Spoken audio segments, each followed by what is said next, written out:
মলত্যাগ করতেছে রাস্তার পাশে, এইরকম ট্রেন লাইন রেল লাইনের পাশে, ওরা নাকি আমার দেশ দখল করবে, এই হুমকি দেয়। আমি তখন বলি সাহস করে ঢুকে যা, সাহস করে ঢুকে যা, খেলা হবে ইনশাআল্লাহ।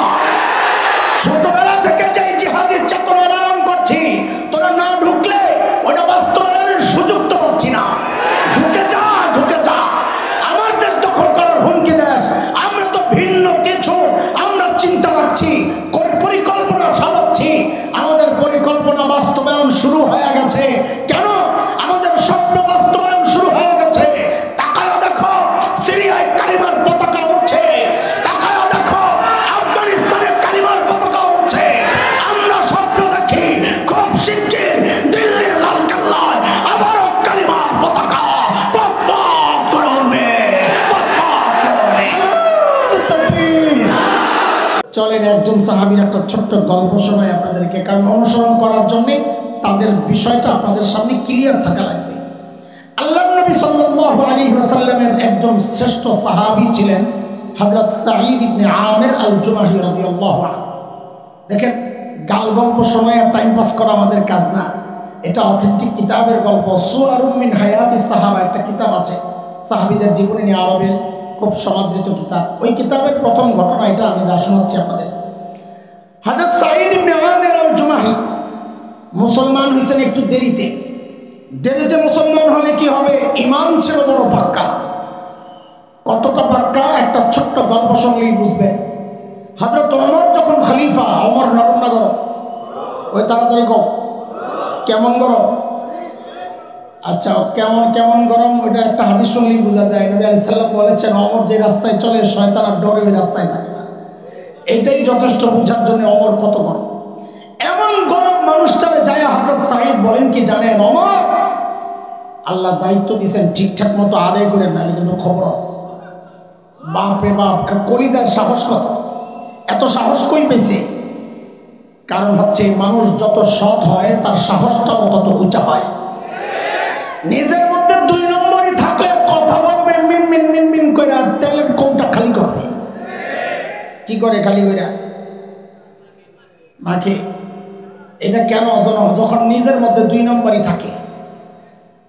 সাংবাদিক সম্মেলনে বসছে, কতগুলো শুয়োর বসে রয়েছে সামনে, ওগুলা জিজ্ঞেস করি, মাননীয় প্রধানমন্ত্রী আপনি এই বয়সে কাজে এত এনার্জি কোথায় পান? সারা দুনিয়ার জন্য আপনি উন্নয়নের রোল মডেল। বাপরে বাপ, শয়তানের রোল মডেল, উন্নয়নের রোল মডেল। কাজ করছে 10 টাকার, খাইছে 2000 টাকা। উন্নয়নের রোল মডেল। হযরত ওমর সর্বনাশ, এই লোকের তো ইমান বড় মজবুত। আমাদের দেশের নেতারা কি করতো? ওরে কিছু বস্তু দিয়ে বিদায় করে গোয়েন্দা সংস্থারে কইতো এটা তেল বেড়ে গেছে, ওরা আয়না করে ঢুকায়। ঠিক নি কথা? কিন্তু তিনি আল্লাহর নবীর সাহাবী, তারা সৎ লোক তালাশ করে।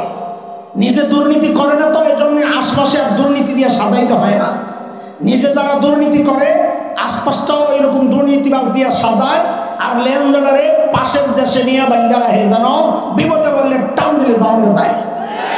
আর ওই পাশের দেশ যখন দেখে তার গোলামরা এই দেশ থেকে লাথি দিয়ে বাগায় দিয়েছে, তখন একদম মাথা খারাপ হয়ে যায়।